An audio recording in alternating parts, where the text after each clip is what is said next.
മനോഭാവം അവരുടെ മനോഭാവം വ്യത്യസ്തമായിരിക്കും. അതേമാതിരി അവരുടെ സ്വഭാവങ്ങൾ വ്യത്യസ്തമായിരിക്കും. എല്ലാം അവർ ജീവിച്ചു വന്ന വളർന്നു വന്ന ആ സാഹചര്യത്തെ അനുസരിച്ചായിരിക്കും അവരുടെ ഈ എന്താ പറയാ സ്വഭാവത്തിന്റെ വ്യത്യാസങ്ങളും അനുസരിക്കാൻ നമുക്ക് മറ്റുള്ളവരെ അനുസരിക്കാനുള്ള ബുദ്ധിമുട്ടുകൾ, അങ്ങനെയാണ് ബുദ്ധിമുട്ട് വരുന്നത്. അപ്പൊ അവിടെ കോൺഫ്ലിക്റ്റ് ഉണ്ടാവാൻ സാധ്യതയുണ്ട് അല്ലെ. അപ്പൊ ഈ കോൺഫ്ലിക്റ്റ് എന്ന് പറയുന്നത് ശരിക്കും പറയാന്ന് വെച്ചാൽ ഞാനൊരു ഉദാഹരണം പറയാം. അത് കേൾക്കുമ്പോൾ നിങ്ങൾക്ക് അത് ശരിക്കും മനസ്സിലാവും, അല്ലെങ്കിൽ മനസ്സിലായിട്ടുണ്ട്. എന്നാലും എൻ്റെ ഒരു ഇതിൽ ഞാൻ പറയുകയാണ്. അതായത് ഒരു ക്ലാസ്സിൽ ഒരു മാത്സ് ടീച്ചർ ക്ലാസ് എടുത്തുകൊണ്ടിരിക്കുകയാണ്. അപ്പോ അദ്ദേഹം ചെറിയ ക്ലാസ് ആണ്. അപ്പൊ അദ്ദേഹം ഒരു കുട്ടിയോട് ചോദിച്ചു, കണക്ക് അഡീഷൻ പഠിപ്പിച്ചുകൊണ്ടിരിക്കുമ്പോൾ എൻ്റെ കയ്യിൽ 2 മാമ്പഴമുണ്ട്. ഒരു കുട്ടിയോടാണ് ചോദിക്കുന്നത്, നിന്റെ കയ്യിൽ 2 ആപ്പിൾ ഉണ്ട്, നിന്റെ കയ്യിൽ 2 ആപ്പിൾ ഉണ്ട്, അപ്പൊ രണ്ടും കൂടി ചേർന്നാൽ എത്രയാണ്? അപ്പൊ കുട്ടി പറഞ്ഞു 5. അപ്പൊ ടീച്ചർക്ക് ഭയങ്കര ഒരു ഷോക്ക്. അയ്യോ, ഞാൻ പഠിപ്പിച്ചത് തെറ്റിപ്പോയോ? പിന്നെയും തിരിച്ചു ചോദിച്ചു, എന്റെ കയ്യിൽ 2 ആപ്പിൾ ഉണ്ട്, നിന്റെ കയ്യിൽ 2 ആപ്പിൾ ഉണ്ട്, രണ്ടും കൂടി ചേർന്നാൽ എത്രയാണ്? തിരിച്ചും കുട്ടി പറഞ്ഞു 5. അപ്പോ അടുത്തിരിക്കുന്ന കുട്ടി പറഞ്ഞു, സാറേ അവന് ആപ്പിൾ ഇഷ്ടമല്ല, അതുകൊണ്ടായിരിക്കും അവൻ അങ്ങനെ പറയുന്നത്. അപ്പൊ ടീച്ചർ തിരിച്ചു ചോദിച്ചു, എന്റെ കയ്യിൽ 2 മാമ്പഴമുണ്ട്, നിന്റെ കയ്യിൽ 2 മാമ്പഴമുണ്ട്, രണ്ടും കൂടി ചേർന്നാൽ എത്രയാണ്? അപ്പൊ ക്ലീൻ ആയിട്ട് പറഞ്ഞു 4. അപ്പൊ തിരിച്ച് ഇത് ശരിക്കും മനസ്സിലായതാണോ എന്നറിയാൻ വേണ്ടിയിട്ട്, വെറുതെ പറഞ്ഞതാണോ എന്നറിയാൻ വേണ്ടിയിട്ട് പിന്നെയും ടീച്ചർ ചോദിച്ചു, എന്റെ കയ്യിൽ 2 ആപ്പിൾ ഉണ്ട്, നിന്റെ കയ്യിൽ 2 ആപ്പിൾ ഉണ്ട്, രണ്ടും കൂടി ചേർന്നാൽ എത്രയാണ്? അപ്പോഴും അവൻ പറഞ്ഞു 5. എന്താ കുട്ടി, മാമ്പഴം 4 ആപ്പിൾ 5 ആവണത് എങ്ങനെയാണ് എന്ന് ചോദിച്ചു. അപ്പൊ അവൻ പറഞ്ഞു, ആൾറെഡി എന്റെ അമ്മ ഒരു ആപ്പിൾ തന്നിട്ടുണ്ട്, അത് ഞാൻ ബാഗിൽ വെച്ചിട്ടുണ്ട്, അപ്പൊ എന്റെ അടുത്ത് 3 എണ്ണല്ലേ ഉള്ളത്, സാറും കൂടി തന്നപ്പോ അത് 5 ആയില്ലേ എന്ന് ചോദിക്കാണ്. അപ്പോ അവൻ അത് എങ്ങനെയാണ് എടുക്കണത്? പ്രാക്ടിക്കലായിട്ടാണ് അവൻ അത് തിങ്ക് ചെയ്യുന്നത്. He's thinking practically. ടീച്ചർ എങ്ങനെയാണ് അത് പഠിപ്പിക്കുന്നത്? ടെക്നിക്കലി ആണ്. ടീച്ചർക്ക് വേറെ കാര്യങ്ങളൊന്നുമില്ല, ഇതും എത്രയാണ്, അത്രയേ ഉള്ളൂ. അവൻ അവന്റെ ഇതും ചേർത്തിട്ട് അവന്റെ ഭാഗത്ത് നിന്ന് നോക്കുമ്പോൾ അത് 5 ആണ്. ടീച്ചറുടെ നിന്ന് ടെക്നിക്കലായിട്ട് നോക്കുമ്പോൾ അത് 4 ഉള്ളൂ. അപ്പൊ ഇതാണ് പറയുന്നത്, ഓരോരുത്തരുടെയും മനോഭാവം, ഓരോരുത്തരും വിചാരിക്കുന്നത്, അവനവന്റെ ഓരോരോ ചിന്ത മാത്രമല്ല, അനുഭവങ്ങൾ, എന്ത് വേണമെങ്കിൽ പറയാം. താൻ എന്താണോ വിചാരിക്കുന്നത് അതാണ് ശരി. അപ്പൊ ശരി തെറ്റ് എന്ന് ലോകത്തിൽ 2 ഉണ്ടല്ലോ. ഉണ്ടോ ഇല്ലേ? ശരി തെറ്റ് എന്നുണ്ടോ? ഒരാളിന്റെ ശരി മറ്റൊരാളിന്റെ എല്ലാം ശരി മാത്രമേ ഇല്ല എന്നാണ് ഞാൻ പറയാ. കാരണം ആ കുട്ടിയുടെ ഭാഗത്ത് നിന്ന് നോക്കിയാൽ കുട്ടി ശരിയല്ലേ, ആ ടീച്ചറുടെ ഭാഗത്ത് നിന്ന് നോക്കിയാൽ ടീച്ചർ ശരിയല്ലേ. So we have to think like that. അപ്പൊ കോൺഫ്ലിക്ട്സ് കുറയാനുള്ള സാധ്യത കുറയും, അത് കൂടുതലാണ് അല്ലെ, കുറയും. അവിടെ 2 പേരും അണ്ടർസ്റ്റാൻഡ്. അപ്പൊ ടീച്ചർക്ക് മനസ്സിലായി, അപ്പൊ അണ്ടർസ്റ്റാൻഡ് ചെയ്തു, അപ്പൊ ശരി എന്ന് പറഞ്ഞ് ഇരുത്തം ചെയ്തു, അത് മനസ്സിലായി. അപ്പൊ അത് ഇല്ല എന്ന് വെച്ചാൽ പിന്നെ കണക്ക് പഠിപ്പിച്ചിട്ടുണ്ടാകുമായിരിക്കാം. പക്ഷേ അതാണ് അങ്ങനെ അതാണ് ഞാൻ പറഞ്ഞത്, ശരി എന്ന് മാത്രമേ ഉള്ളൂ. ഓരോരുത്തരുടെ ഭാഗത്തു നിന്നും ചിന്തിക്കുമ്പോൾ അവരവരുടേതാണ് ശരി എന്ന് പറയുന്നു. ഇനി കോൺഫ്ലിക്ട് റെസല്യൂഷനിലേക്ക് വരുമ്പോൾ എന്തെല്ലാം പോയിന്റ്സ് ആണ് നമ്മൾ നോക്കേണ്ട കാര്യങ്ങൾ? 1, കമ്മ്യൂണിക്കേഷൻ എന്ന് പറയുമ്പോൾ അത് സ്മൂത്ത് ആയിരിക്കണം, അങ്ങോട്ടും ഇങ്ങോട്ടും. അത് എന്താ പറയാ, ആ കമ്മ്യൂണിക്കേറ്റ് ചെയ്യുമ്പോൾ നല്ല ക്ലിയർ കട്ടായിരിക്കണം. അത് ക്ലിയർ ആയിട്ട് മറ്റേ ആൾക്ക് പോയി ചേരണം. അത് എന്നാലാണ് അവിടെ ക്ലിയർ ആയിട്ടുള്ള ഒരു കമ്മ്യൂണിക്കേഷൻ ഉണ്ടാവുള്ളൂ. അതുപോലെ തന്നെ നമ്മുടെ വോയിസ് മോഡുലേഷൻ എല്ലാം അവിടെ. ഈ കമ്മ്യൂണിക്കേഷൻ എന്ന് പറയുന്നത് വെറും വെർബൽ മാത്രമല്ല, ഇതും വരും അതില്, ആക്ഷൻസ് എല്ലാം അതിൽ വരുന്നത്. വെർബൽ ആൻഡ് നോൺ വെർബലും ചേർന്നതാണ് കമ്മ്യൂണിക്കേഷൻ എന്ന് പറയുന്നത്. അത് ക്ലിയർ ആയിരുന്നാൽ മാത്രമേ നമുക്ക് ഇപ്പൊ ഫോർ എക്സാമ്പിൾ ഞാൻ പറയാം, ഒരു വീട്ടിൽ തന്നെ ഇത് വീട്ടിൽ തന്നെ തുടങ്ങാമെന്നാണ് ഞാൻ ഈ വീട്ടിൽ പറയുന്നത്. എവിടെ വേണമെങ്കിലും സംഭവിക്കാട്ടോ, എല്ലാ ഭാഗത്ത് നടക്കുന്നതും ഒരുപോലെയാണ്. ഇപ്പൊ ഒരു വീട്ടില് ഭാര്യയും ഭർത്താവും തമ്മിൽ തല്ലിയിരിക്കുകയാണ്. അവർ തമ്മിൽ മിണ്ടുന്നില്ല, മിണ്ടാട്ടമില്ല. അപ്പോ അവര് മിണ്ടുന്നില്ല. അപ്പൊ രാവിലെ ചായ വെച്ചിട്ട് എപ്പോഴും ചായ വെച്ച് കൊണ്ടുവന്ന് കയ്യിൽ കൊടുക്കും. അന്ന് രാവിലെ ചായ വെച്ച് കൊണ്ടുവന്നിട്ട് ടേബിളിന്റെ മേലെ അങ്ങോട്ട് വെച്ചു. എങ്ങനെയുണ്ടാവും ആ ഭർത്താവിന്? ദേഷ്യം വരുവോ? അല്ല അയ്യോ എന്താ ഇങ്ങനെ ചെയ്തേന്ന് ചോദിക്കോ?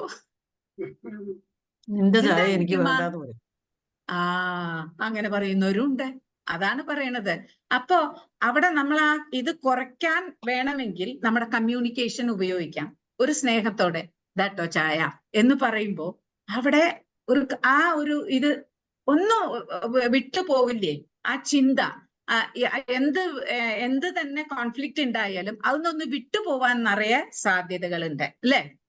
അതാണ് പറഞ്ഞ കമ്മ്യൂണിക്കേഷൻ ഭയങ്കര സോഫ്റ്റ് ആൻഡ് ഇതായിരിക്കണം എന്ന് പറയുന്നത്. രണ്ടാമത്തെ പോയിന്റ് എന്ന് പറയുന്നത് ആക്റ്റീവ് ലിസണിങ് ആണ്. എന്തെങ്കിലും കോൺഫ്ലിക്റ്റ് ഉണ്ടെങ്കിൽ തന്നെ എന്താണോ പറയുന്നത്, ഓപ്പനന്റ് എന്താണോ പറയാൻ ഉദ്ദേശിക്കുന്നത് അത് കേൾക്കാൻ, ഇരുന്ന് കേൾക്കാൻ, എന്താണ് പറയണത് എന്ന് മനസ്സിലാക്കാൻ, അങ്ങനെയുള്ള ആ മനസ്സിലാക്കാനുള്ള ഒരു ചിന്താഗതി ഇല്ലാതെ പോകുമ്പോഴാണ് ആ കോൺഫ്ലിക്ട്സ് ഒരു വേർസ്റ്റ് കണ്ടീഷനിലേക്ക് പോകുക എന്നാണ് ഞാൻ പറയുക. എവിടെയായാലും, it may be in the office, it may be in the public, it may be in the public, എവിടെ വേണമെങ്കിലും അങ്ങനെ ആവാനുള്ള സാധ്യത കൂടുക നമ്മൾ ഈ ലിസൺ ചെയ്യാതിരിക്കുമ്പോഴാണ്. ആ ഓപ്പണന്റ് പാർട്ടിക്ക് എന്തെങ്കിലും പറയാനുണ്ടാവും. Why don't we listen that? അത് കേട്ട് കഴിഞ്ഞിട്ട് നമുക്കത് പറയാലോ, അതിനുള്ള ഉത്തരം കൊടുക്കാമല്ലോ. അപ്പൊ നമുക്ക് ചിലപ്പോൾ മനസ്സിലാവും ഈ പറയണത് ശരിയായിരിക്കാം എന്നൊരു നമുക്കൊരു തോട്ട് പ്രൊവോക്കിന് ഒരു സമയം കിട്ടുകയും ചെയ്യും. അപ്പൊ അതാണ് പറയണത്, ആക്റ്റീവ് ലിസണിങ് തീർച്ചയായിട്ടും വേണം. അപ്പൊ ഒരു കോൺഫ്ലിക്റ്റിന് ഒരു മയം വരാൻ ഒരു സാധ്യതയുണ്ട്. അതൊന്ന് മാറി ചിന്തിക്കാൻ രണ്ടുപേർക്കും പറ്റുമെന്നുള്ളതാണ് അടുത്ത കാര്യം. അതിന്റെ അടുത്തത് ലാസ്റ്റ് 3 minutes. അയ്യോ, empathy and sufficient time 3 minutes ഉണ്ട്. Okay. Third point, empathy and understanding. അതെന്താണ് എംപതി ആൻഡ് അണ്ടർസ്റ്റാൻഡിങ്? അയാളുടെ സ്ഥാനത്ത് നിന്ന് whoever it is, ആരോ ആയിക്കോട്ടെ, may be in the office, may be at home, may be your friend, ആരോ ആയിക്കോട്ടെ, അവരുടെ സ്ഥാനത്ത് നിന്ന് from their shoes we have to think. എന്താണ് അവർ പറയുന്നത്, എന്താണ് എന്ത് കണ്ടീഷനാണ്, what is the reason for this conflict എന്ന് മനസ്സിലാക്കാനും, അവരുടെ എന്ത് കാര്യം കൊണ്ടാണ് അവരങ്ങനെ പെരുമാറുന്നത്, എന്താണ് വാട്ട് ഈസ് ദ റീസൺ എന്ന് കണ്ടുപിടിക്കാനും നമുക്ക് സാധിക്കണം എന്നുള്ളതാണ് അടുത്ത point. Fourth point is compromise and collaboration. അത് നമുക്ക് എന്ത് കോൺഫ്ലിക്റ്റ് വന്നാലും ഒരു കോംപ്രമൈസിന് നമ്മൾ റെഡി ആവണം. എന്താന്ന് വെച്ചാൽ വി ആർ സോഷ്യൽ അനിമൽ. അപ്പൊ സോഷ്യൽ അനിമൽ എന്ന് പറയുന്നത് നിങ്ങൾക്കറിയാം, നമ്മൾ ഈ സൊസൈറ്റിയിലാണ് ജീവിക്കുന്നത്. We are not alone. So ആ കോംപ്രമൈസ് ഉണ്ടെങ്കിൽ തന്നെ നമുക്ക് ഈ ഇതിൽ ജീവിക്കാൻ പറ്റുള്ളൂ. ഒന്നിനും ഞാൻ ശരിയാവില്ല, ഞാനൊന്നും വിട്ടുകൊടുക്കില്ല, ഈഗോ അങ്ങനെ വർക്ക് ചെയ്തുകൊണ്ടിരിക്കുകയാണെന്ന് വെച്ചാൽ നമുക്ക് ജീവിക്കാൻ വലിയ ബുദ്ധിമുട്ടാണ്. ആൻഡ് കൊലാബറേഷൻ എന്ന് പറയുമ്പോൾ അവിടെ ഒന്നിക്കലാണ്. ആ ഒരു കോംപ്രമൈസിന് ശേഷം നമ്മൾ ഒന്നിച്ചു പോകുമ്പോൾ ഇറ്റ്സ് എ വണ്ടർഫുൾ ലൈഫ് ആയിരിക്കും, നമുക്ക് സന്തോഷമായിരിക്കും. We can sleep nicely at night. അങ്ങനെ അതുകൊണ്ടാണ് അത് പറയണത്. Next is the focus on solution, not on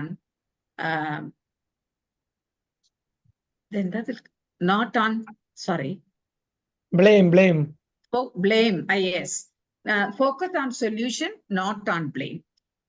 നമ്മള് എന്താണ് പ്രോബ്ലം എന്നല്ല നോക്കേണ്ടത്, ആ പ്രോബ്ലത്തിന് വാട്ട് ഈസ് ദ സൊല്യൂഷൻ എന്നാണ് നോക്കേണ്ടത്.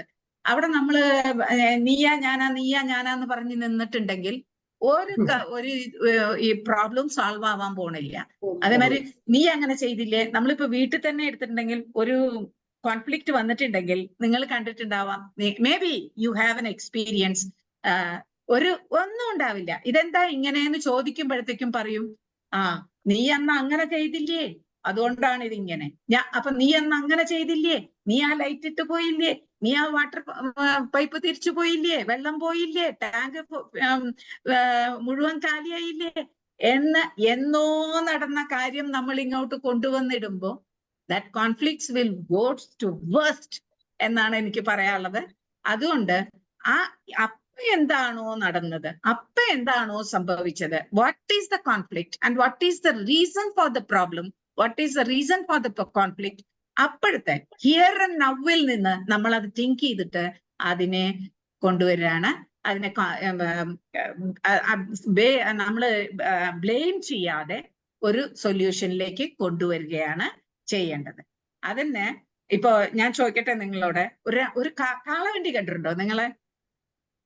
ഉണ്ടല്ലോ, ആരും ഒന്നും മിണ്ടില്ല, ഞാൻ തന്നെ പറയാം, സമയമില്ല. ടൈം ആയിട്ടുണ്ട് മാം, ഒന്ന് കൺക്ലൂഡ് ചെയ്യാം. ഒരു വലതൊന്ന് ഇടതൊന്നുണ്ട് അല്ലേ, ഇടതൊന്ന് കെട്ടും. ഈ ഇടതിനെ മാറ്റി വലതിനെ കെട്ടിയാൽ എന്താവുന്നറിയോ? അതിന് പോവാൻ പറ്റില്ല കാളവണ്ടിക്ക്. അറിയില്ലെങ്കിൽ ഇത് ഞാൻ പറഞ്ഞുതരാം. അതിന് പോകാൻ പറ്റില്ല, അത് യൂസ്ഡ് ആവണം. പിന്നെയാണ് ആ സ്പീഡ് അതിന് കിട്ടും, അല്ലെങ്കിൽ ആ സ്പീഡിൽ പോവാൻ അതിന് പറ്റില്ല. It will struggle. അതാണ് പറയുന്നത്. ഇനി അവസാനമായിട്ട് ഞാനൊരു ഇത് പറഞ്ഞു തരാം നിങ്ങൾക്ക്. ഞാൻ കൗൺസിലിങ്ങിന് യൂസ് ചെയ്യുന്ന ടൂളാണ് കേട്ടോ അത്. ഇത് നിങ്ങൾക്കും യൂസ് ചെയ്ത് നോക്കാം. It will be very useful. അങ്ങോട്ടും ഇങ്ങോട്ടും പറയുന്നതിന് പകരം എഴുതിയിട്ട് എനിക്ക് ഇന്നതാണ് പ്രോബ്ലം എഴുതുമ്പോൾ തന്നെ നിങ്ങൾക്ക് മനസ്സിലാവും, ഇത് ആർക്ക് പറ്റില്ല, ഇത് അവർക്ക് പറ്റില്ല, ഇത് ഇവർക്ക് പറ്റില്ല. നമ്മൾ കൊടുക്കുന്ന ആൾക്ക് ഈ എഴുതിയത് ശരിയാവില്ല, നമ്മൾ തിരിച്ചെഴുതും. അപ്പൊ പിന്നെയും അത് തിരിച്ചെഴുതുമ്പോൾ ശരിയാകുന്നവരെ നമ്മൾ എഴുതും, എന്നിട്ടാണ് നമ്മൾ അത് കൊടുക്കുള്ളൂ. If you are really love, അപ്പൊ അങ്ങനെ എഴുതിയിട്ടേ നമ്മൾ കൊടുക്കാറുള്ളൂ. അപ്പൊ എഴുതി അത് കാണുമ്പോൾ ആ മറ്റേ ആൾക്ക് തീർച്ചയായിട്ടും മനസാന്തരം സംഭവിക്കും. Conflict will conclude. അതാണ് എനിക്ക് പറയാനുള്ളത്. അത് ഞാൻ ഉപയോഗിക്കുന്ന ടൂളാണ് കേട്ടോ. Thank you very much. Thank you all. Thank you Indira ma'am, thank U. 15 മിനിറ്റിനുള്ള വളരെ നന്നായിട്ട് നമ്മുടെ ഫാമിലിയിൽ വെച്ചുകൊണ്ട് തുടങ്ങിയിട്ട് മനോഹരമായിട്ട് നല്ല കുറെ ചിന്തകൾ നൽകി. കോൺഫ്ലിക്റ്റ് ഇല്ലാതെ എങ്ങനെ രക്ഷപ്പെടാമെന്നൊക്കെ വളരെ മനോഹരമായിട്ട് പറഞ്ഞു. Thank you ma'am, thank U. ആപ്പിളിന്റെ കഥ ആരും മറക്കില്ല. Thank you. അടുത്തത് നമ്മളുടെ അടുത്ത ട്രെയിനർ വരുന്നത്, ഒരു സെക്കൻഡ് ടൈം ഒന്ന് സെറ്റ് ചെയ്യുന്നുണ്ട്.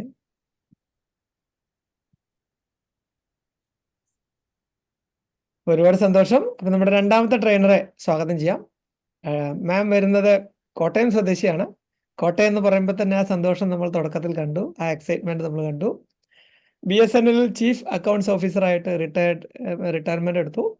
റിട്ടയർമെന്റിന് ശേഷമാണ് നമ്മളുടെ ലൈഫ് തുടങ്ങുന്നതെന്ന് തെളിയിക്കുന്ന, അങ്ങനെ പ്രവർത്തിച്ചു വരുന്ന, അതിനോടൊപ്പം തന്നെ ട്രെയിനിങ്ങും കാര്യങ്ങളെല്ലാം പഠിച്ചുകൊണ്ട് സൊസൈറ്റിക്ക് വേണ്ടിയിട്ട് ഏറ്റവും നന്നായിട്ട് പ്രവർത്തിച്ചു വരുന്ന ഇല്ലീന ലൂക്കോസ് മാമിനെ ലെമൺ ലൈറ്റിന്റെ സെൽഫ് ഹെൽപ്പ് സീരീസിലെ 5ാം ദിവസത്തിലെ 2ാം സെഷനായിട്ട് സ്നേഹപൂർവ്വം സന്തോഷപൂർവ്വം ക്ഷണിക്കുന്നു.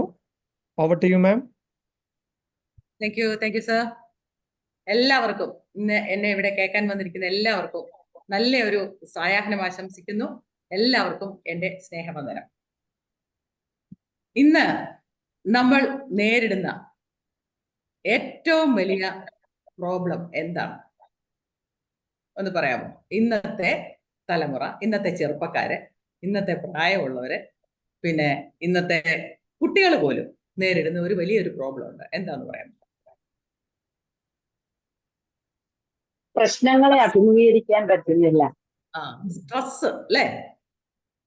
എല്ലാവർക്കും ഭയങ്കര സ്ട്രെസ്സാണ്. എന്താണ് ഈ സ്ട്രെസ് എന്ന് പറയുന്നത്?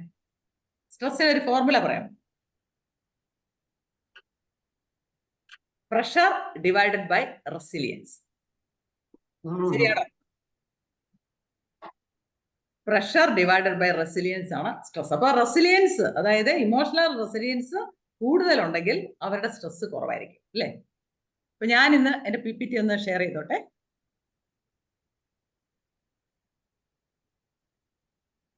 ഞാൻ ഇന്ന് കിട്ടുന്നുണ്ടോ? വന്നിട്ടില്ല മാം, ഒന്നുകൂടി ട്രൈ ചെയ്ത് നോക്കൂ. വന്നിട്ടുണ്ടല്ലോ. വന്നുകൊണ്ടിരിക്കും. സ്ലൈഡ് ഷോ കൊടുത്തു. ഞാനിന്ന് സ്ലൈഡ് ഷോ കൊടുത്തു. ഞാനിന്ന് ഷെയർ ചെയ്യാൻ പോകുന്ന വിഷയം ഇമോഷണൽ റെസിലിയൻസ്. അതാണ്.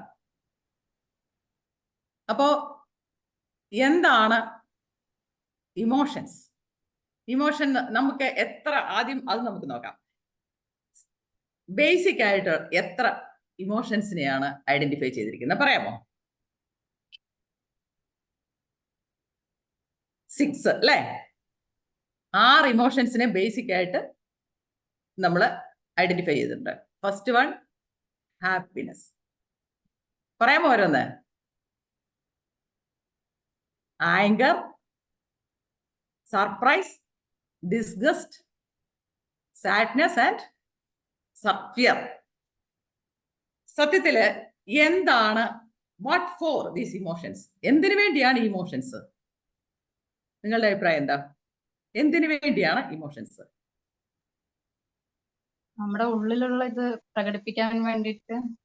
യെസ്, ഇമോഷൻസ് എന്ന് പറയുമ്പോൾ അത് നമുക്ക് എന്തിനു വേണ്ടിയാണെന്ന് ചോദിച്ചാല് നമ്മുടെ ഒരു സർവൈവൽ ഇൻസ്റ്റിങ്ക്റ്റ് ആണ്, അല്ലേ? ഇമോഷൻസ് ഇല്ലെങ്കിൽ നമുക്ക് എന്താ ലൈഫ് ഉള്ളത്? ഹാപ്പിനെസ് ഉണ്ടെങ്കിലല്ലേ സോഷ്യൽ ലൈഫ് ഉള്ളൂ. ഫിയർ ഉണ്ടെങ്കിലല്ലേ ഉള്ളൂ നമുക്ക് ഏതെങ്കിലും ഒരു പാമ്പിൽ നിന്ന് രക്ഷപ്പെടണമെങ്കിൽ ആ പാമ്പിനെ കണ്ടാൽ നമുക്കൊരു പേടി തോന്നിയാലല്ലേ നമുക്ക് മാറാൻ പറ്റുള്ളൂ, അല്ലേ? അപ്പോൾ എപ്പോഴും ഇതൊരു സർവൈവൽ ഇൻസ്റ്റിങ്ക്റ്റ് ആണ് നമ്മുടെ. പക്ഷേ ഇത് കൂടിപ്പോയാലോ? ഫിയർ അങ്ങോട്ട് ഭയങ്കര കൂടി ആങ്സൈറ്റിയും കൂടെ ആയി കഴിയുമ്പോൾ എന്താവും? ഫോബിയ ആവും, അല്ലേ? സാഡ്നെസ് കണ്ടമാനം കൂടിക്കഴിഞ്ഞാൽ എന്താവും? ഡിപ്രഷൻ ആവും. അപ്പോൾ നമുക്ക് ഏറ്റവും അത്യാവശ്യമായിട്ടുള്ള ഒരു കാര്യമാണ് നമ്മുടെ ഇമോഷൻസിനെ നമുക്ക് റെഗുലേറ്റ് ചെയ്യാൻ പറ്റും. ശരിയല്ലേ? അപ്പം ഇമോഷണൽ റെസിലിയൻസ് അതാണ് ഞാൻ ഇന്ന് നിങ്ങളോട് പങ്കുവെക്കാൻ പോകുന്നത്. ഒന്ന് വായിക്കാമോ? ഇമോഷണൽ റെസിലിയൻസിന്റെ ഡെഫിനിഷൻ ആണത്.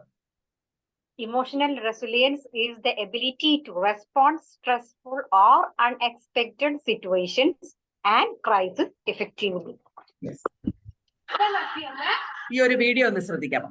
അനൂപ് കോടഞ്ചേരി ടൗണിലേക്കാണ് വൈക്കോലുമായി പോയിരുന്ന ലോറിക്ക് തീ പിടിച്ചത്. ലോറിയിലുണ്ടായിരുന്ന വൈക്കോലിന് തീ പിടിച്ചതറിഞ്ഞ ഡ്രൈവറുടെ അദ്ദേഹം സമീപ പ്രദേശത്തുള്ള ഒരു ഗ്രൗണ്ടിലേക്ക്, ഒരു മൈതാനത്തിലേക്ക് ലോറി ഓടിച്ചു കയറ്റുകയും നാട്ടുകാരും ഡ്രൈവറും ചേർന്ന് അപ്പോൾ തന്നെ തീ അണയ്ക്കാനുള്ള ശ്രമം തുടങ്ങിയതിനാൽ. ഈ സംഭവം ഓർക്കുന്നുണ്ടോ? കോഴിക്കോട്ട് കുറച്ച് നാളുകൾക്ക് മുമ്പ് നടന്നൊരു സംഭവമാണ്. ആ ഡ്രൈവറുടെ ആ സമയോചിതമായ ഒരു ഇടപെടൽ കൊണ്ട് ഒരു വലിയ ഒരു അപകടത്തിൽ നിന്ന് ആ നാട്ടിലുള്ളവർ തന്നെ രക്ഷപ്പെട്ട ഒരു സംഭവമാണ്. ഇത് ഇമോഷണൽ റെസിലിയൻസിന്റെ ഒരു ഒന്നാന്തര ഉദാഹരണമാണ്, അല്ലേ? ഇനി ഈ ഇമോഷണൽ റെസിലിയൻസ് എന്ന് പറയുന്നത് എല്ലാവർക്കും എന്താ പറയാ, എല്ലാവർക്കും ഇങ്ങനെ ജനിക്കുമ്പോൾ തന്നെ കിട്ടുന്ന ഒരു സംഭവമാണോ? അതായത് നമുക്ക് ജന്മന ഉള്ള ഒരു സ്വഭാവ സവിശേഷതയാണോ ഇമോഷണൽ റെസിലിയൻസ്? ഒരിക്കലും അല്ല, അല്ലേ? നമ്മളിത് പിന്നെ ചിലർക്കൊക്കെ ഉണ്ടാവും കേട്ടോ, ഒത്തിരി ഇങ്ങനെ എക്സ്പീരിയൻസ് ഒക്കെ ഉള്ള ആൾക്കാർക്ക് അങ്ങനെയൊക്കെ കുറെ കാലം കൊണ്ട് സ്വയമായിട്ട് തന്നെ ഉണ്ടാവാം. പക്ഷേ ഇതൊന്നും അല്ലാതെ നമുക്ക് സ്വയമായിട്ട് വളർത്തിയെടുക്കാവുന്ന ഒരു സ്വഭാവ സവിശേഷതയാണ് ഇമോഷണൽ റെസിലിയൻസ്. അത് ബിൽഡ് ചെയ്യാനായിട്ട് എന്തൊക്കെയാണ് സ്ട്രാറ്റജീസ്? ആദ്യമായിട്ട് വേണ്ടത് നമ്മുടെ ഇമോഷൻസിനെ അണ്ടർസ്റ്റാൻഡ് ചെയ്യണം. അണ്ടർസ്റ്റാൻഡിങ് ഇമോഷൻസ് എന്ന് പറഞ്ഞാൽ എന്താണ് ഉദ്ദേശിക്കുന്നത്? നമ്മുടെ ഇമോഷൻസ് എന്തൊക്കെയാണെന്ന് നമ്മൾ സ്വയം മനസ്സിലാക്കണം. എളുപ്പമാണോ? നല്ല എളുപ്പമല്ല. ശകലം ശ്രമിച്ചു കഴിഞ്ഞാൽ പറ്റും. അതെ, അതായത് അതിനൊരു എളുപ്പവഴിയുണ്ട്. ചിലര് ചെയ്യും, എങ്ങനെ ചെയ്യുന്ന അറിയാമോ? ജേർണലിംഗ് ചെയ്യും. അറിയാമോ? അതായത് നമ്മൾ എടുത്തിട്ട് ഇതിനെപ്പറ്റി ഇങ്ങനെ ശ്രദ്ധിക്കും. നമുക്ക് ഓരോ സമയത്ത് നമുക്കുണ്ടായ ഇമോഷൻസ് എന്താണ്, അതിങ്ങനെ ശ്രദ്ധിച്ചിട്ട് അത് അവര് ഒരു പേപ്പറിൽ എഴുതി വെക്കും. എഴുതി വെച്ചിട്ട് അതിന്റെ ഇപ്പുറത്തോട്ട് എഴുതും, പോസിറ്റീവ് ആണോ നെഗറ്റീവ് ആണോ. ഒരു കുറച്ചു നേരം കഴിയുമ്പോഴത്തേക്കിന് നമുക്കൊരു അതൊന്ന് ചെക്ക് ചെയ്ത് കഴിയുമ്പോൾ നമുക്കറിയാൻ പറ്റും ആ ദിവസം അല്ലെങ്കിൽ അത്രയും നേരത്തിനകത്ത് നമുക്ക് എത്ര പോസിറ്റീവ് ഇമോഷൻസ് ഉണ്ടായിട്ടുണ്ട്, എത്ര നെഗറ്റീവ് ഇമോഷൻസ് ഉണ്ടായിട്ടുണ്ട് എന്ന് നമുക്കൊന്ന് ശ്രദ്ധിച്ച് മനസ്സിലാക്കാനായിട്ട് പറ്റും. ഇനി ഇമോഷൻസ് എന്ന് പറയുന്നതിന് നല്ല ഇമോഷൻ, ചീത്ത ഇമോഷൻ അങ്ങനെ വല്ലതും ഉണ്ടോ? ബാഡ് ആൻഡ് ഗുഡ് അങ്ങനെ എന്തെങ്കിലും ഉണ്ടോ ഇമോഷൻസിന്? ഇല്ല. അങ്ങനെയല്ല പറയാൻ പറ്റുമോ നമുക്ക്? ഇല്ല. ഇമോഷൻസിനെ പറ്റി പറയുമ്പോൾ ഒന്നുകിൽ അത് പോസിറ്റീവ് ആയിരിക്കും അല്ലെങ്കിൽ അത് നെഗറ്റീവ് ആയിരിക്കും, അല്ലേ? അപ്പൊ അത് നമ്മൾക്ക് ഒരു ദിവസം ഏറ്റവും കൂടുതൽ ഉണ്ടാകുന്നത് എങ്ങനെയാണ്, എന്ത് ഇമോഷൻസ് ആണ്, പോസിറ്റീവ് ഇമോഷൻ ആണോ നെഗറ്റീവ് ഇമോഷൻ ആണോ എന്ന് നമ്മൾ ഐഡന്റിഫൈ ചെയ്യുമ്പോൾ തന്നെ നമ്മൾ എപ്പോഴും ആഗ്രഹിക്കുന്നത് എന്തായിരിക്കും? നമുക്ക് പോസിറ്റീവ് ഇമോഷൻസ് ഉണ്ടാവണം. അങ്ങനെയല്ലേ നമ്മുടെ ആഗ്രഹം? അപ്പൊ നമുക്കത് ശ്രദ്ധിക്കാൻ പറ്റും. അതായത് ഇമോഷണൽ അവയർനെസ് നമുക്ക് ഉണ്ടാവുക. പിന്നെ നെക്സ്റ്റ് ആണ് ഇമോഷണൽ റെഗുലേഷൻ. അതായത് നമ്മളിൽ ഒരു ഇമോഷൻ ഉണ്ടായി, അത് റിയാക്ട് ചെയ്യുന്നതിനിടയ്ക്കൊരു ഒരു ചെറിയ ഗ്യാപ്പ് ഉണ്ട്, ഒരു ടൈം ഗ്യാപ്പ്. ആ ഗ്യാപ്പിൽ നമ്മൾ എന്താണോ തീരുമാനിക്കുന്നത് അതാണ് റിയാക്ഷൻ ആയിട്ട് പുറത്തു വരുന്നത്, അല്ലേ? ശരിയാണോ ഞാൻ പറയുന്നത്? അതെ അതെ അതെ. അപ്പം ആ സമയത്ത് നമുക്ക് ഇപ്പൊ ദേഷ്യമാണെന്നുണ്ടെങ്കിൽ ആ സമയം കൊണ്ട് നമുക്ക് ശാന്തരാകാൻ പറ്റുന്നുണ്ടെങ്കിൽ നമുക്ക് ആ ഇമോഷൻ മനസ്സിലാവണം. ഞാൻ ഇനി എങ്ങനെയാണ് റിയാക്ട് ചെയ്യാൻ പോകുന്നതെന്ന് നമുക്ക് മനസ്സിലാവണം. എങ്കിലേ നമുക്കത് റെഗുലേറ്റ് ചെയ്യാനായിട്ട് പറ്റുള്ളൂ. നെക്സ്റ്റ് ഉള്ളതെന്ന് വെച്ചാൽ ഡെവലപ്പ് ഓപ്റ്റിമിസം. എന്താണ് ഓപ്റ്റിമിസം എന്ന് പറയാമോ? ഓപ്റ്റിമിസം എന്ന് പറഞ്ഞാൽ അതുകൊണ്ട് എന്താണ് ഉദ്ദേശിക്കുന്നത്? ഒരു എന്ത് കാര്യമാണെങ്കിലും അത് നന്നായിട്ട് അത് വരും, നല്ല ഒരു പോസിറ്റീവ് റിസൾട്ട് ഉണ്ടാവും. ഏത് പ്രതിസന്ധി ഉണ്ടായാലും, അല്ലേ? ജീവിതത്തിൽ പല പല പ്രതിസന്ധികൾ ഉണ്ടാകാം. ഏത് പ്രതിസന്ധി ഉണ്ടായാലും നമ്മൾ ശാന്തരായിട്ടിരുന്നിട്ട് ഈ കാലവും കഴിഞ്ഞു പോകും എന്ന് മനസ്സിൽ ചിന്തിച്ചുകൊണ്ട് ഈ കാലത്ത് നമുക്കുണ്ടായിട്ടുള്ള ഈ ഒരു വളരെ ബുദ്ധിമുട്ടുള്ള ഈ സാഹചര്യത്തിൽ പോലും അതിനകത്ത് പോലും പോസിറ്റിവിറ്റി കണ്ടിട്ട് അതിൽ കൂടി അതിനെ ഓവർകം ചെയ്ത് അവര് ചിലപ്പോൾ പഴയതിനേക്കാൾ നല്ല അവസ്ഥയിൽ എത്തുന്ന ഒരു സ്ഥിതിവിശേഷം ഉണ്ടാകാം. ആ ഒരു ചിന്താഗതിയെയാണ്, ആ ഒരു കഴിവിനെയാണ് ഓപ്റ്റിമിസം എന്ന് പറയുന്നത്. ഈ ഓപ്റ്റിമിസവും ഈ പറഞ്ഞതുപോലെ തന്നെയാണ്, നമുക്ക് ഡെവലപ്പ് ചെയ്യാവുന്ന ഒരു സംഭവമാണ്, അല്ലേ? പല പല ടെക്നിക്സ് ഉണ്ട് ഓപ്റ്റിമിസം ഡെവലപ്പ് ചെയ്യാനായിട്ട്. ഏതെങ്കിലും 1-2 കാര്യങ്ങൾ പറയാമോ? എങ്ങനെയൊക്കെ നമുക്ക് ഓപ്റ്റിമിസത്തെ ഡെവലപ്പ് ചെയ്യാവുന്ന? എല്ലാത്തിലും നല്ലത് കാണാൻ ശ്രമിക്കുക. എന്ത് ഒരു സിറ്റുവേഷൻ ആണെങ്കിലും അതിന്റെ ഒരു ബ്രില്യൻസ് എന്താണ്, അതിന്റെ പോസിറ്റീവ് സൈഡ് എന്താണ് എന്ന് കാണാൻ ശ്രമിച്ച് തുടങ്ങിക്കഴിഞ്ഞാൽ പിന്നെ ഗ്രേറ്റ്ഫുൾ ഗ്രാറ്റിറ്റ്യൂഡ് പ്രാക്ടീസ് ചെയ്യുക, അൺകണ്ടീഷണൽ അഫർമേഷൻസ് ചെയ്യാം, അല്ലേ? അഫർമേഷൻസ് ചെയ്യാം. പിന്നെ നമുക്കൊരു എന്ത് കാര്യം ചെയ്യാൻ തുടങ്ങുമ്പോൾ ഉണ്ടാകുന്ന ഒരു നെഗറ്റീവ് തോട്ട് ഉണ്ടെങ്കിൽ ആ നെഗറ്റീവിനെ നമുക്ക് ആ നെഗറ്റീവ് തോട്ടിനെ എങ്ങനെ പോസിറ്റീവ് തോട്ടാക്കി മാറ്റാൻ പറ്റും ഒന്ന് കണ്ടുപിടിക്കും തോറും നമ്മുടെ പോസിറ്റിവിറ്റി കൂടി വരികയാണ്. പിന്നെ വേറെ എന്താ? പോസിറ്റീവ് ആയിട്ടുള്ള ആൾക്കാരുമായിട്ടുള്ള ചങ്ങാത്തം കൂടുക.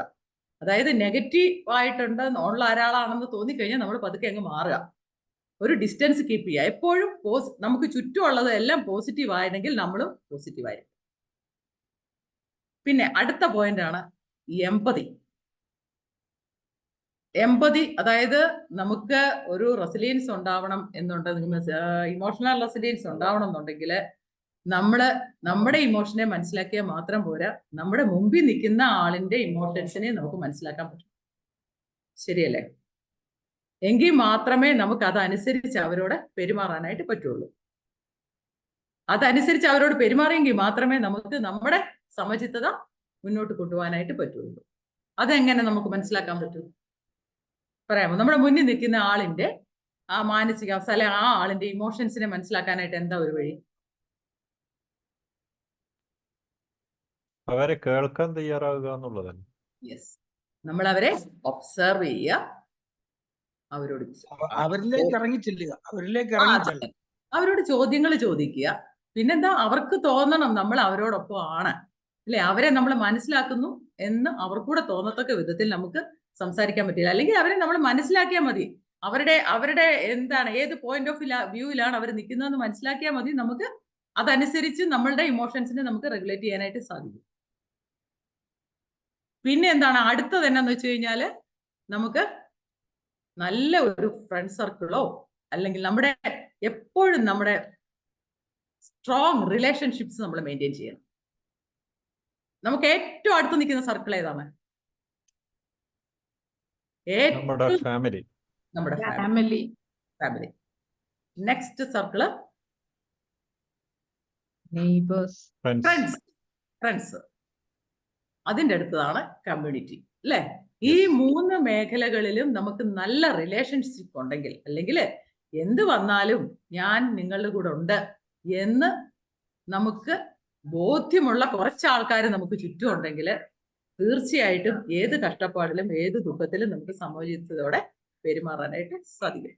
അപ്പൊ നമ്മൾ ഈ റെസിലിയൻസ് സൂക്ഷിക്കുന്നത് കൊണ്ട് നമുക്ക് എന്താണ് ഗുണമുള്ളത്? നമുക്ക് മാത്രമാണോ ഗുണമുള്ളത്? നമുക്ക് മാത്രമല്ല, അല്ലെ? ഈ സമൂഹത്തിന് പോലും, നമുക്ക് ചുറ്റും നിൽക്കുന്ന ആൾക്കാർക്കും എല്ലാവർക്കും പ്രയോജനമാണ്. നല്ല ഒരു സമൂഹത്തെ, നമ്മുടെ വെൽബീയിങ് മാത്രമല്ല, ഒരു സമൂഹത്തിന്റെ, ഒരു സൊസൈറ്റിയുടെ തന്നെ വെൽബീയിങ്ങിന് നമ്മൾ ഒരാളിന്റെ റെസിലിയൻസ് കൊണ്ട് ചിലപ്പോൾ സാധിച്ചു എന്ന് വരും. അപ്പൊ ഈ എമ്പതിയെ പറ്റിയൊക്കെ പറയുമ്പോഴാണ് ഞാൻ നിങ്ങളൊക്കെ കേട്ടിട്ടുണ്ടാവും, ഈ അക്ബർ രാജസദസ്സിലെ ബീർബലിന്റെ ഒരു കഥ കേട്ടിട്ടുണ്ടാവും, അല്ലേ? അതായത് ബീർബല് അക്ബറിന്റെ രാജ്യത്ത് ഒരു ഗ്രാമത്തിലെ ഒരു മനുഷ്യനുണ്ടായിരുന്നു. ഈ വ്യക്തിയുടെ പ്രശ്നം എന്താണെന്ന് വെച്ച് കഴിഞ്ഞാൽ, ഈ വ്യക്തിയെ ഒരു ദിവസം രാവിലെ എഴുന്നേൽക്കുമ്പോൾ ആരെങ്കിലും കണ്ടിട്ടുണ്ടെങ്കിൽ ആ മനുഷ്യന്റെ, നമ്മൾ പറയത്തില്ലേ എന്താ, ദിവസം പോയി. അവര് പറയുന്നത് കഷ്ടകാലമാണ് ഈ മനുഷ്യനെ കാണുന്നതെന്നാണ് പറയുന്നത്. അവസാനം നാട്ടുകാർക്ക് എല്ലാവരും ദേഷ്യമായി. നാട്ടുകാരെന്തെടുത്തു? ഇയാളെ പിടിച്ചുകൊണ്ടുവന്ന്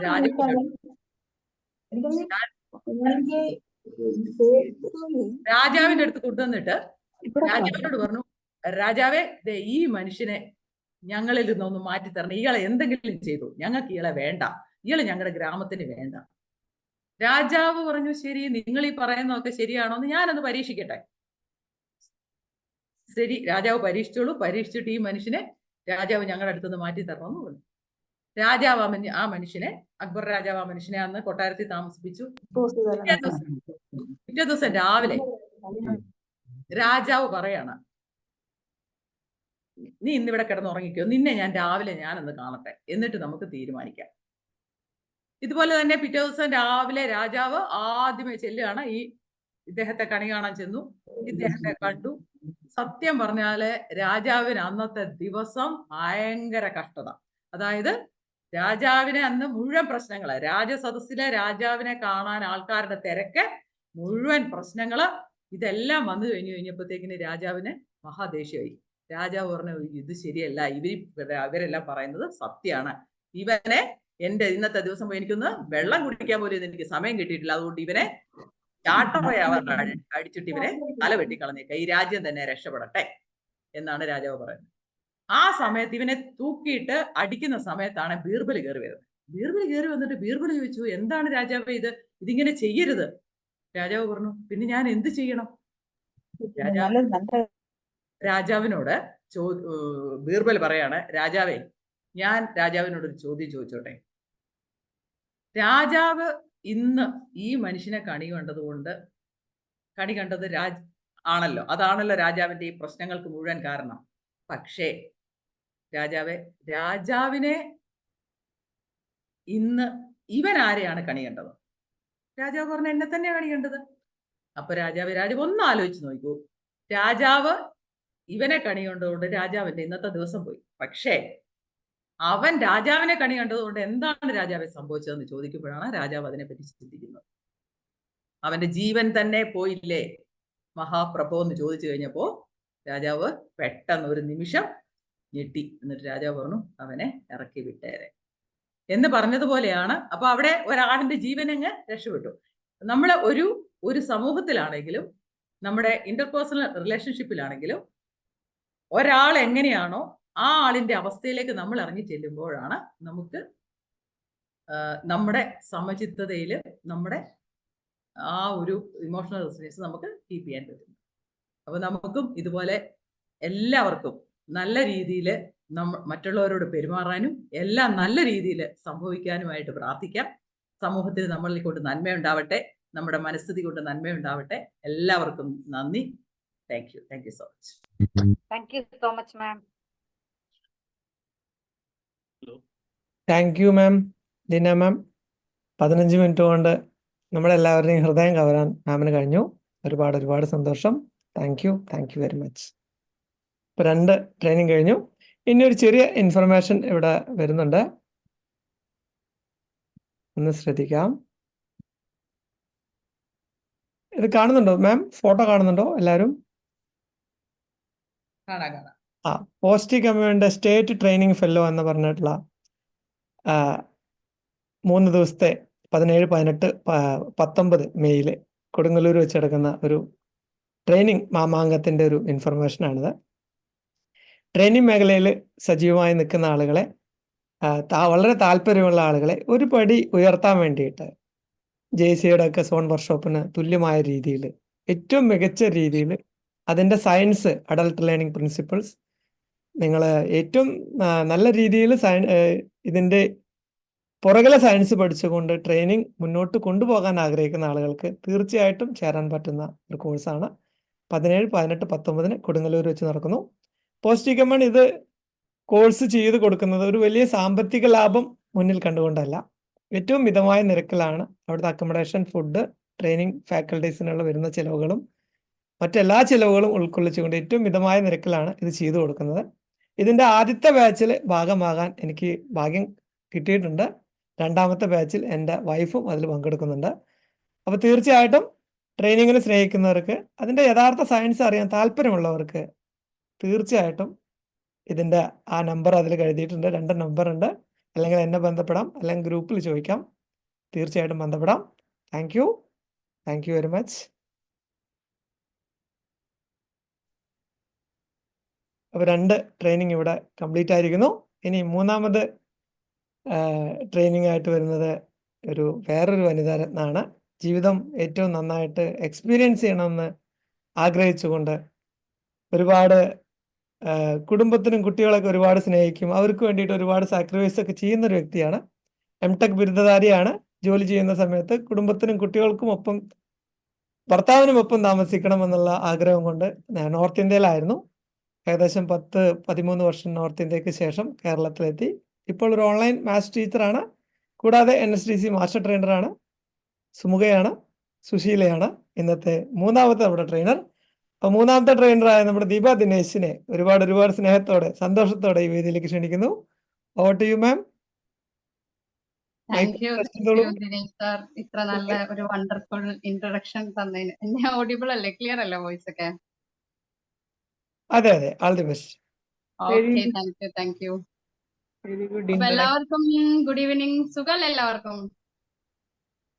ഞങ്ങള് കണ്ടുവാനും സൂചിച്ചിരിക്കുവായിപ്പോ. പറ്റുന്നവർക്കൊന്ന് വീഡിയോ ഓൺ ആക്കിയിട്ട് ഒരു ഗുഡ് ഈവനിങ് പറയാവോ? Good evening. Good evening. Thank you very much. Dinesh sir സത്യം പറഞ്ഞാല് ഈ പ്ലാറ്റ്ഫോം ലവ് ആൻഡ് ലൈറ്റ് എന്ന് പറയുന്ന ഒരു പ്ലാറ്റ്ഫോം തുടങ്ങിയ കാലം തൊട്ട് എന്നോട് പറയണതാ, ഇതിലൊരു ക്ലാസ് എടുക്കണം. പക്ഷെ ഞാൻ അതിവിദഗ്ധമായിട്ട് മുങ്ങി നടക്കുകയായിരുന്നു.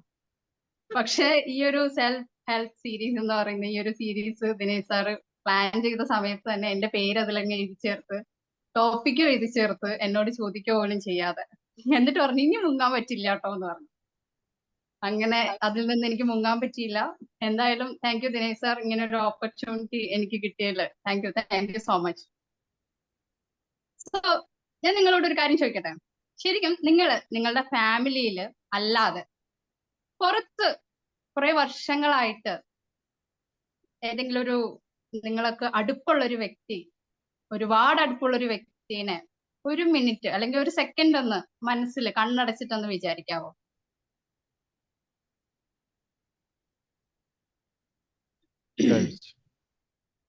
Okay, thank you.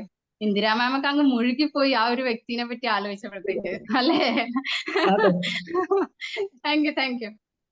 അങ്ങനെയാണെങ്കിൽ ശരിക്കും എന്തുകൊണ്ടായിരിക്കും നിങ്ങളുടെ ഫാമിലിയിൽ അല്ലാത്ത പുറത്തൊരു വ്യക്തിയോട് ഇത്രയധികം ബന്ധം വെക്കാനായിട്ടുള്ള ഒരു കാരണം എന്തായിരിക്കും? ആ വ്യക്തിയിൽ നിന്ന് എന്ത് കാരണം കൊണ്ടായിരിക്കും നിങ്ങൾ ഈ ഒരു ലോങ് ബന്ധം അയാളായിട്ട് കാത്തു സൂക്ഷിച്ചിട്ടുണ്ടാവുക? ഒന്ന് ഷെയർ ചെയ്യാവോ 1-2 പേര്?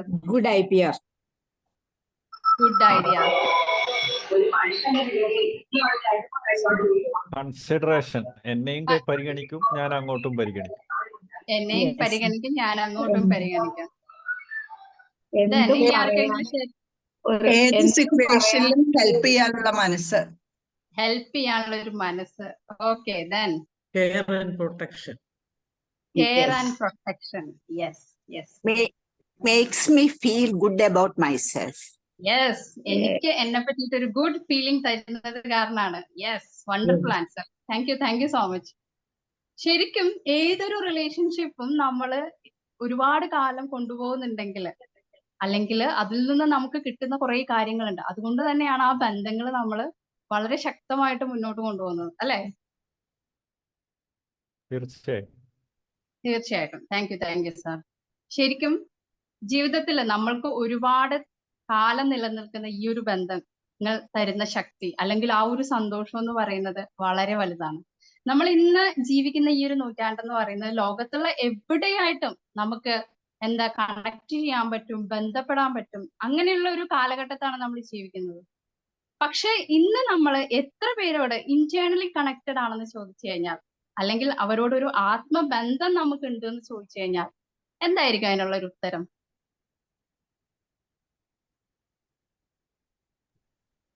എനിക്കിപ്പോ വളരെ ഒരു കുറവാണെന്ന് പറയാം.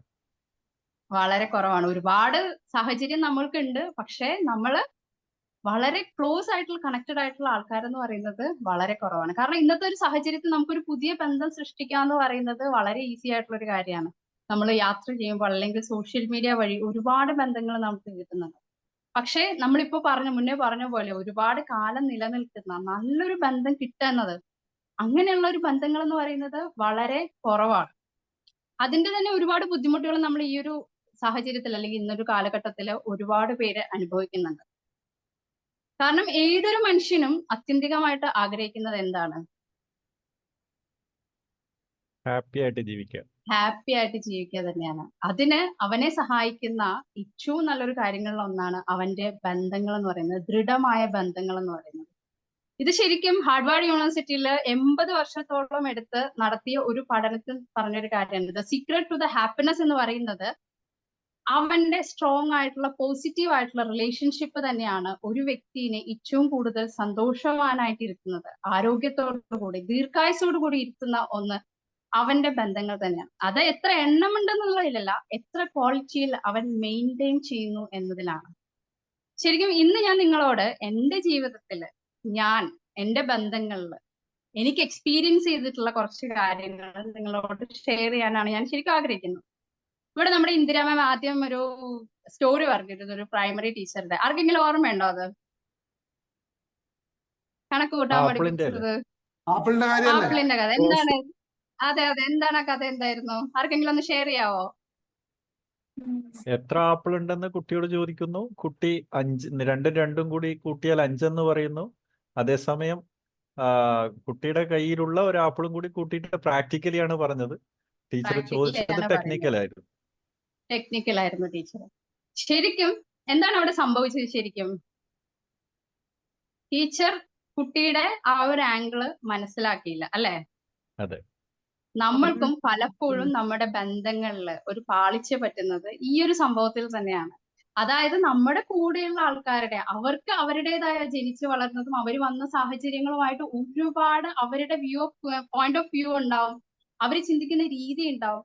അത് നമ്മൾ മനസ്സിലാക്കുക. കാരണം ഏതൊരു ബന്ധത്തിൽ നമ്മൾ ആഗ്രഹിക്കുന്ന ഒരു കാര്യമാണ് നമ്മുടെ കൂടെയുള്ളവർ മനസ്സിലാക്കണം. എന്റെ ഒരു പോയിന്റ് ഓഫ് വ്യൂ അവരത് അംഗീകരിക്കണം എന്ന് ഞാൻ ആഗ്രഹിക്കുന്ന പോലെ നമ്മുടെ ചുറ്റുമുള്ളവർ ആഗ്രഹിക്കുന്ന കാര്യമാണ്. അത് ആഗ്രഹിക്കുന്ന പോലെ തന്നെ നമ്മൾ അംഗീകരിക്കാനും അവരെ മനസ്സിലാക്കാനും ശ്രമിക്കുമ്പോൾ തന്നെയാണ് ഏതൊരു റിലേഷനും ബ്യൂട്ടിഫുൾ ആയിട്ട് മാറുന്നത്.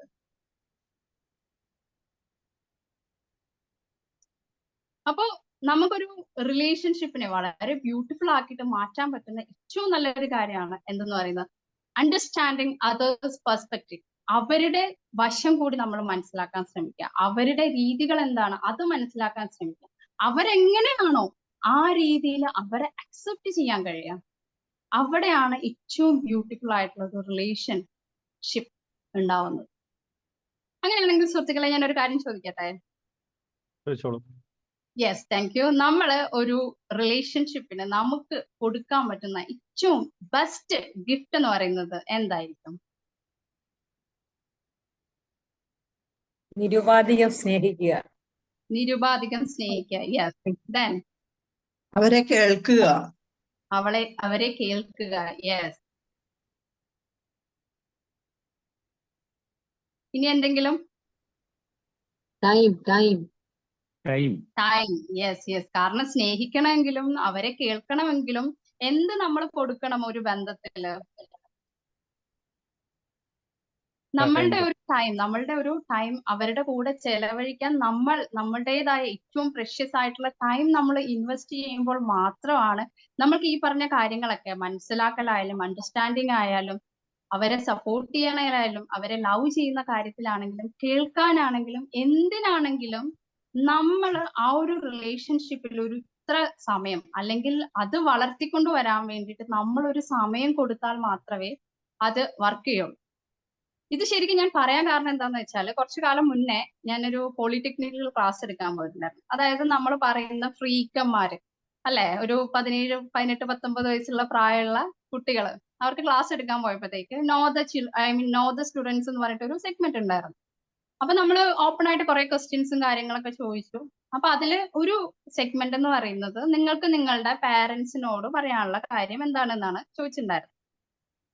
അപ്പൊ അതില് മെജോറിറ്റി ഓഫ് ദ കുട്ടികൾ ഒരുവിധം ആൺകുട്ടി ആയാലും പെൺകുട്ടി ആയാലും ഒരുപാട് കുട്ടികൾ പറഞ്ഞൊരു കാര്യം എന്താന്ന് വെച്ചാല് അവര് പറയുന്നതും കേൾക്കാനും പേരൻസ് കുറച്ച് സമയം കൊടുക്കണമെന്നാണ് പറയുന്നത്. നമ്മൾ വിചാരിക്കും ഇവരൊക്കെ അടിച്ചു പൊളിക്കുകയാണ്, അവർക്ക് നമ്മുടെ ഒരു ഇതൊന്നും ആവശ്യമില്ല, അവര് നമ്മൾ പറയുന്നത് കേൾക്കുന്നില്ല, അങ്ങനെയായിരിക്കും നമ്മൾ വിചാരിച്ചിട്ടിരിക്കാവ. ഈവൻ ആ ഒരു കാറ്റഗറിയിലുള്ള കുട്ടികൾ പോലും അവരെ കേൾക്കാനും അവരെ മനസ്സിലാക്കാനും കുറച്ച് സമയം കൊടുക്കണമെന്ന് ആഗ്രഹിക്കുന്നുണ്ട്. അപ്പൊ ബാക്കിയുള്ള ആൾക്കാരുടെ കാര്യം എന്തായിരിക്കും?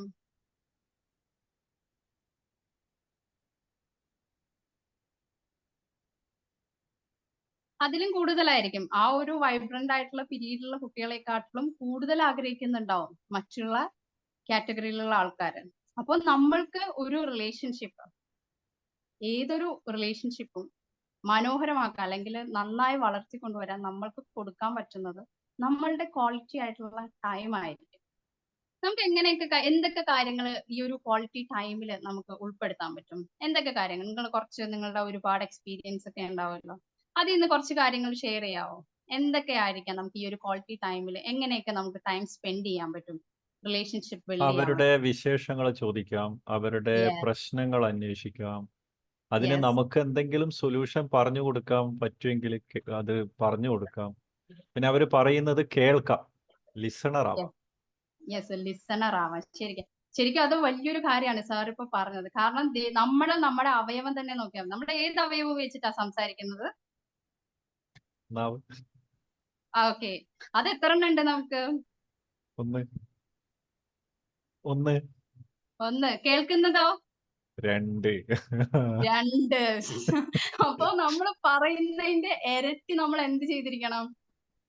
കേട്ടിരിക്കണം. നമ്മൾ പലപ്പോഴും അത് ചെയ്യാറുണ്ടോ എന്ന് സ്വയം ഒന്ന് അവലോകനം ചെയ്ത് നോക്കിയാൽ ഏതൊരു റിലേഷൻഷിപ്പിലും വളരെ ഈസി ആയിരിക്കും പിന്നീടുള്ള കാര്യങ്ങൾ. അപ്പൊ എപ്പോഴും ഈ ഒരു 1:2 എന്ന് പറയുന്ന റേഷ്യോ മനസ്സിൽ വെക്കാം. ഇനി എന്തെങ്കിലും ഒരു ഷെയർ ചെയ്യാനുണ്ടോ ക്വാളിറ്റി ടൈം എങ്ങനെ നമുക്ക് സ്പെൻഡ് ചെയ്യാമെന്നുള്ളതിൽ?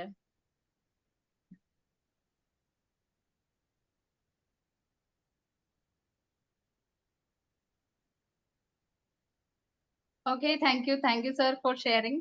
അപ്പൊ ശരിക്കും നമ്മൾക്ക് നമ്മുടെ ഒരു എന്താ പറയാ സമയം നമ്മളൊരു റിലേഷൻഷിപ്പിൽ ഇൻവെസ്റ്റ് ചെയ്യുമ്പോൾ അതെന്ന് പറയുന്നത് അതൊരു ഇൻവെസ്റ്റ്മെന്റ് എന്ന് തന്നെ ഞാൻ പറയും. കാരണം എന്താണ് പറയാ, നിങ്ങൾക്ക് അതിൽ നിന്ന് കിട്ടാൻ പോകുന്ന റിട്ടേൺസ് എന്ന് പറയുന്നത് നിങ്ങൾ ഉദ്ദേശിക്കുന്നതിലൊക്കെ ഒരുപാട് ഹ്യൂജ് റിട്ടേൺസ് നിങ്ങൾക്ക് തരുന്ന ഒരു സംഭവമാണ് നിങ്ങളുടെ റിലേഷൻഷിപ്പിന് കൊടുക്കുന്ന ടൈം എന്ന് പറയുന്നത്. അപ്പോ അങ്ങനെ നമ്മൾ സമയം കൊടുത്തും മനസ്സിലാക്കിയിട്ടും സപ്പോർട്ട് ചെയ്യുമ്പോൾ തന്നെയാണ് എന്ത് പറയുക, നമ്മുടെ ബന്ധങ്ങൾ വളരെ സ്ട്രോങ് ആയിട്ട് നമുക്ക് കൊണ്ടുപോകാൻ കഴിയും. പക്ഷേ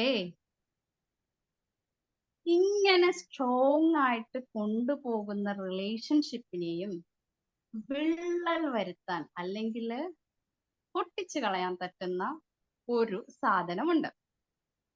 എന്തായിരിക്കും നമ്മളുടെ മിസ്അണ്ടർസ്റ്റാൻഡിംഗ് ആണോ? നമ്മളുടെ എക്സ്പെക്ടേഷൻസ്. കാരണം ഏതൊരു ബന്ധത്തിലായാലും ഒരു വലിയൊരു നീണ്ട ഒരു ചെക്ക് ലിസ്റ്റ് തന്നെ ഉണ്ടാവും, എക്സ്പെക്ടേഷൻസിന്റെ ചെക്ക് ലിസ്റ്റ്. അതിപ്പോ ഒരു ഹസ്ബൻഡ് വൈഫ് റിലേഷൻഷിപ്പ് ഒക്കെ ആണെങ്കിൽ പറയേ വേണ്ട, ഒരുപാടായിരിക്കും. എന്റെ ഭർത്താവ് ഇങ്ങനെ ചെയ്യണം, എന്റെ ഭാര്യ ദിനേശ് സാർ അവിടെ ചിരിക്കുന്നു. ദിനേശ് സാറിന്റെ മുഖത്ത് വികാരങ്ങളൊക്കെ പോയി. അതാ ഞാൻ പറഞ്ഞത്. ദിനേശ് സാറ് ഭാര്യ ഭർത്താവിന്റെ എക്സ്പെക്ടേഷൻസ് പറഞ്ഞപ്പോ ദിനേശ് സാറിന്റെ ഫേസ് ഒക്കെ ആകെ ഇതായി. ഓക്കെ, അതേപോലെ മക്കളായാലും പാരന്റ്സ് ആയാലും ഈവൻ നമ്മള് വർക്ക് പ്ലേസിൽ നമ്മുടെ കൂടെ ഉള്ളവരായാലും പലതരത്തിൽ നമ്മൾ ചെയ്യുന്ന കാര്യങ്ങൾക്കായാലും നമ്മൾ പല രീതിയിലുള്ള എക്സ്പെക്ടേഷൻസ് നമ്മൾ വെക്കാറുണ്ട്.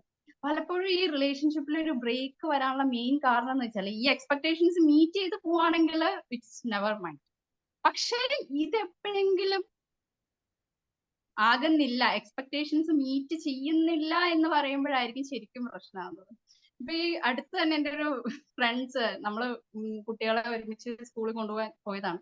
അപ്പൊ ഒരേ സ്കൂളിൽ ചേർത്തു. അപ്പൊ അന്ന് എന്റെ കൂടെ ഉള്ള 2 ഫ്രണ്ട്സ്, അപ്പൊ അവര് യൂണിഫോം എടുക്കാൻ തീരുമാനിച്ചു. അപ്പൊ ഒരാൾ പറഞ്ഞു ഇന്ന് നമുക്ക് യൂണിഫോം എടുക്കണ്ട, നമുക്ക് പിന്നീട് ഒരു ദിവസം വന്നിട്ട് യൂണിഫോം എടുക്കാന്ന് പറഞ്ഞു. നല്ല കട്ട ഫ്രണ്ട്സ് ആയിരുന്നു. പക്ഷെ എന്തോ കാരണം കൊണ്ട് മറ്റേ ആളെ വിളിക്കാതെ ഇയാള് പോയിട്ട് യൂണിഫോം എടുത്തു. മറ്റേ ആൾക്ക് അത് ഭയങ്കരമായിട്ട് അങ്ങ് ഹേർട്ടായി. നമ്മൾ ഒരുമിച്ച് പോകാം, യൂണിഫോം എടുക്കാം എന്ന് പറഞ്ഞിട്ടിരുന്നിട്ട് അവൾ ഒറ്റയ്ക്ക് പോയി കുട്ടിക്ക് യൂണിഫോം എടുത്തു. ഇയാളിട്ട് വിളിച്ചതും ഇല്ല. ഇപ്പം ഏകദേശം എന്തോ ഒരു അങ്ങോട്ടും ഇങ്ങോട്ടും ചെറിയൊരു ഒരസലിലാണ് കാര്യങ്ങൾ പോയിക്കൊണ്ടിരിക്കുന്നത്. സോ നമ്മളുടെ ബന്ധങ്ങളെ നമ്മൾ വളരെ സ്ട്രോങ് ആയിട്ട് നമുക്ക് ഒരുപാട് കാര്യങ്ങൾ ആ ഒരു ബന്ധങ്ങളിൽ നിന്ന് കിട്ടിയിട്ടുണ്ടാവും. പക്ഷെ നമ്മളുടെ ചില എക്സ്പെക്ടേഷൻസ് ചെറിയ ചെറിയ എക്സ്പെക്ടേഷൻസ് ആയിരിക്കാം ഇത് നടക്കാതെ വരുമ്പോൾ നമ്മൾ ഇതുവരെ കിട്ടിയിട്ടുള്ള കുറെ കാര്യങ്ങൾ നമ്മൾ മറന്നുപോകും. നമുക്ക് ഒരുപാട് കാര്യങ്ങൾ കിട്ടിയിട്ടുണ്ടാവും ആ ഒരു ബന്ധത്തിൽ നിന്ന്. പക്ഷെ നമ്മുടെ ഈ ഒരു എക്സ്പെക്ടേഷൻസ്, നമ്മൾ ചില കാര്യങ്ങൾ പ്രതീക്ഷ വെച്ചിരുന്നു, അത് കിട്ടില്ല എന്ന് കാണുമ്പോഴത്തേക്ക് നമ്മൾ അത് മറന്നു പോവാണ്. അപ്പോ നമ്മൾക്ക് എന്ത് ചെയ്യാം? ഈ ഒരു എക്സ്പെക്ടേഷൻ നമ്മുടെ ബന്ധങ്ങളെ വളരെ സ്ട്രോങ് ആയിട്ട് കൊണ്ടുപോകാനുള്ള ഒരു സീക്രട്ട് ഫോർമുല എന്ന് തന്നെ പറയാം. എന്ത്? Give more and expect less. നമ്മളെ കൊണ്ട് എത്ര കുറച്ച് എക്സ്പെക്ട് ചെയ്യാൻ പറ്റുമോ അത്രയും കുറച്ച് നമുക്ക് എക്സ്പെക്ട് ചെയ്യാം. അപ്പൊ ബന്ധങ്ങൾ വളർത്താൻ എന്തൊക്കെയായിരുന്നു okay, thank you Dinesh sir. എന്തൊക്കെ പോയിന്റുകളാണ് നമ്മൾ ഒന്ന് ഡിസ്കസ് ചെയ്തിട്ടുണ്ടായിരുന്നത്? First, understanding.